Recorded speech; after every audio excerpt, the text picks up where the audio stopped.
long time ago, a man from Baghdad came to Hausa land. His name was Bagida. He arrived in Daura. Queen Daurama reigned there, and a giant snake prevented people from gaining access to their only well.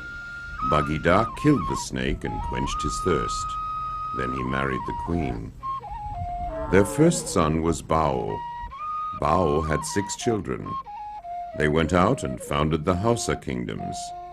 The 7 original Hausa cities are Daura, then Katsina, Birom, Auyu, Remo, Zazau, and Kano.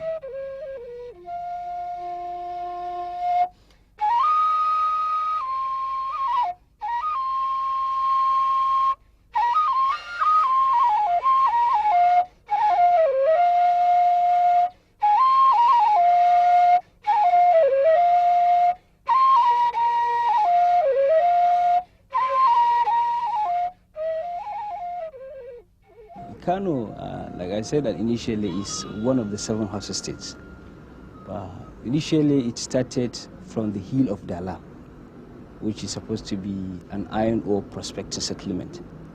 From there, different wards or quarters, they are called Ungwani in Hausa, grew. Because of the iron ore deposits and the market, it was serving as a link. It grew and attracted people from all over the Western Sudan itself. For they smelt the iron ore and make various implements for farming and for other occupations, including warfare. People were actually producing iron ore and melting from the raw material. Yes, they melt iron ore here in Kano since 800. The general classification is that of Hausas, who are the original settlers, and then the Fulanis who came after the jihad of Usman and Fodio in 1800. The Hausa section generally is closer to the foot of the hill, and it is there, in fact, that the international market, Kurmi market, is situated. The city walls actually were first erected by Gijmasu, Serki Gijmasu in 1100 AD. Emir Gijmasu had the singular honor of first erecting this fortification around Kano city from 1100 BC, IAC, AD to about 1907. This city walls went about 4 extensions.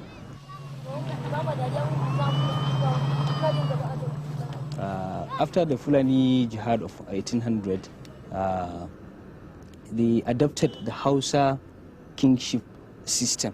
This emiral institution actually has its true root from the kingship of the Habi, who were dislodged by the Fulani jihadists because of their pagan practices, or in some cases, so most of the Habi rulers actually during the time of the jihad were Muslims, but because they were mixing Islamic practices with pagan practices, the jihadists had an excuse to dislodge them and took over the reins of leadership.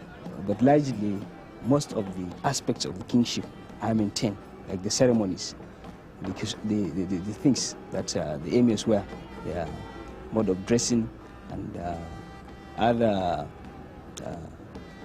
attitudes or behavior or other ethics that are expected of an emir in court and so on.